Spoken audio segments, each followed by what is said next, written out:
Ciao amici e amiche del segno del leone, benvenuti, io sono Angela e questo è Exota Record. È così che mi trovate sui social. Questo è l'oroscopo settimanale dal 20 al 26 luglio. Prima di iniziare vi ricordo che è una lettura generica, prendete solo ciò che vi risuona e se volete potete integrarla col vostro ascendente. In descrizione trovate le recensioni dei mazzi usati e i link per acquistarli e i link al playlist per conoscere il significato delle carte della Sibilla Lenormand e della Sibilla italiana. Vi invito a iscrivervi e abbonarvi al mio canale per sostenere il mio lavoro. Vi ringrazio moltissimo se lo farete o lo avete già fatto.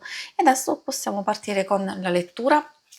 Andremo a vedere le energie principali, i segni zodiacali da attenzionare e poi vedremo i vari ambiti, l'amore, il lavoro e le finanze. Partiamo con la carta della Volpe, vuol dire che inizio settimana alcune cose possono crearvi un po' di fastidio, un po' di incertezza. Essendo una carta di avvertimento, di che cosa ci vuole avvertire? Effettivamente che magari dobbiamo adottare delle strategie o cercare di evitare degli equivoci, non dare retta alle cattiverie, magari cercare di impegnarci nel lavoro o in qualcosa che magari merita un po' di più la nostra attenzione, quindi di evitare distrazioni e di farci furbi. E soprattutto per quanto riguarda, essendoci la carta degli uccelli, delle comunicazioni, delle informazioni, delle cose che sono in arrivo. Infatti questa può riguardare sia delle sciocchezze, dei pettegolezzi, delle cose di poco conto che però potrebbero darci un po' fastidio, sia magari anche delle notizie, delle informazioni che possono essere interessanti.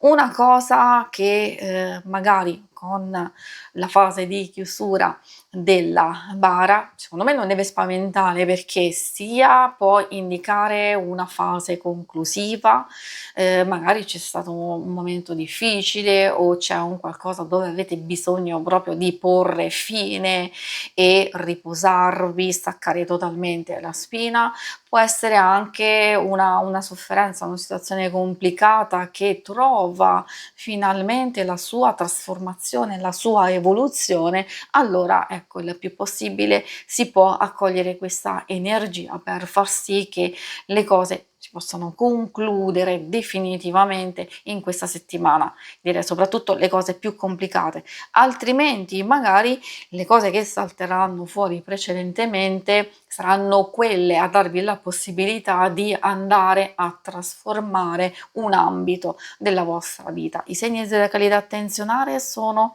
principalmente quelli di Aria, Gemelli, Bilancia e Acquario, troviamo anche un po' quelli di fuoco, Ariete, Leone e Sagittario. E adesso vediamo l'ambito amore.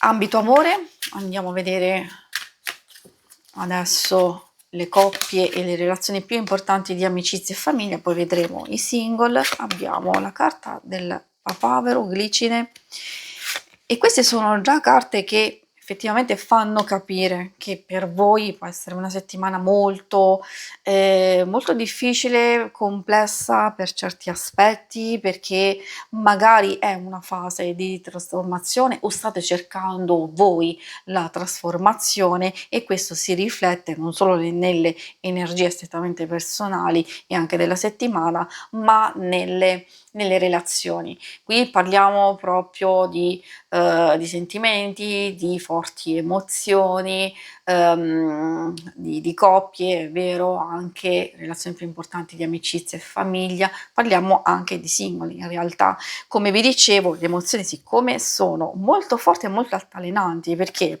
passiamo da una fase di chiusura, di attenzione, di circospezione, poi un qualcosa che volge per il meglio, che può portare tranquillità e serenità, anche degli eventi felici, e poi poi magari c'è questa ninfea che riporta un po' i piedini per terra perché magari abbiamo dei propositi o delle idee che vogliamo realizzare che però al momento non si possono realizzare. Magari motivazioni esterne oppure ci sono degli impedimenti, dei blocchi e degli ostacoli. Ovviamente questo potreste capire meglio voi in base a quello che state vivendo. Di sicuro con queste carte io consiglio di non prendere nuove iniziative, di non programmare al momento un qualcosa, magari di aspettare un attimino. Se ci sono già delle cose in corso, allora lì sì, cercare di fare attenzione alla pianificazione, a far sì che sia tutto preciso in ogni dettaglio.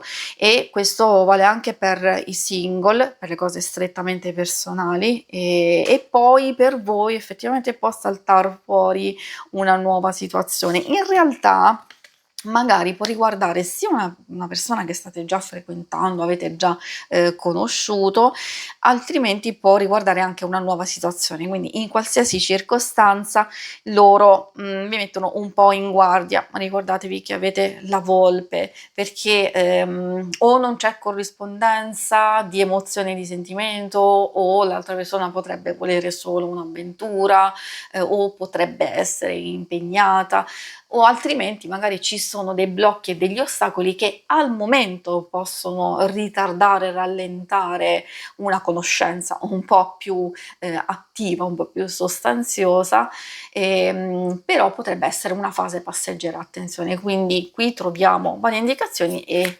consiglio sempre di adattare a quello che state vivendo. Troviamo la carta dispiacere, ecco questa può riferirsi a quello che vi dicevo, forse a un cambiamento importante, a una trasformazione che può essere dovuta a un episodio, a un evento. Essendo una stesa generica, ovviamente io non posso riferirmi a qualcosa di specifico, magari questo potreste capirlo voi. Se riguarda una situazione che state vivendo e che magari non state ottenendo dei risultati, potrebbe esserci un blocco, un ostacolo, un problema, oppure c'è qualcosa che state continuando a lottare per ottenere risultati e la strada può essere ancora difficile, tortuosa. A volte si può trattare anche di avere l'azione limitata, cioè che al momento ci sono situazioni esterne che più di tanto non vi permettono di agire.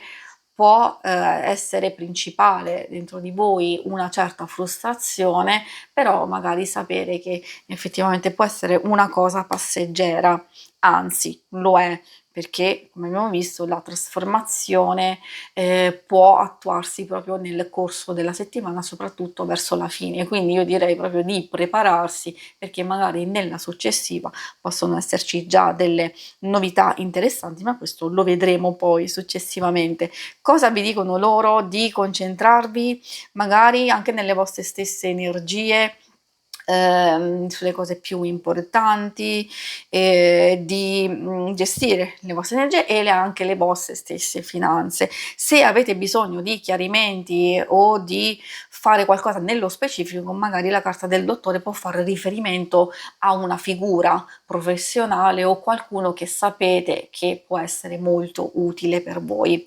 Si conclude qui la lettura, vi ringrazio per avermi seguita. Se volete in alto a destra trovate il logo per iscrivervi al canale, mentre in basso trovate le schermate per vedere il vostro oroscopo mensile e lunare, quindicinale. Alla prossima, vi auguro una buona settimana, ciao!